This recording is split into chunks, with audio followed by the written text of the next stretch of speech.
I was brought up in a lower class family by a socialist father, a Labour voter, trade unionist, and taught to see the surrounding world in terms of a kind of epic of class conflict. Class conflict was everywhere, and we were on the side of the victims against the oppressors. On the other hand, my father was also a lover of beauty who introduced me to the countryside and all the beautiful things that England contained, and which our fellow countrymen had fought to defend.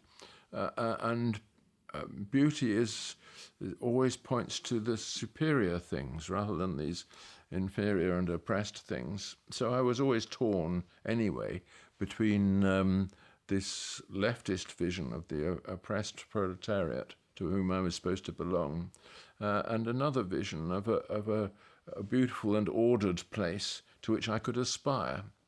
And so through getting to love music and poetry and the like, I moved automatically, unconsciously perhaps, but automatically towards that higher thing.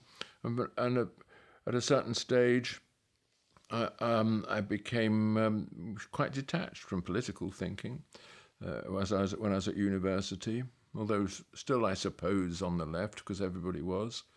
Then I went to Paris, to France, and in 1968 I was in Paris at the time of the barricades and the 68 revolutionary moment, and I observed all this shenanigans in the street, and I asked myself the question, well, who am I on the side of? These spoiled middle-class children throwing bricks through the shop windows of hard-working working-class people, or the hard-working working-class people? It was obvious what the answer was going to be. So I asked my student friends, what on earth do you hope to achieve by this? And they gave me various books to read, Marx, Foucault, Althusser. I read this stuff and I said, this is complete charlatanism. There's nothing said here about a future that's better than the lovely bourgeois France that you've inherited and which I love. So why should I join you rather than those policemen over there?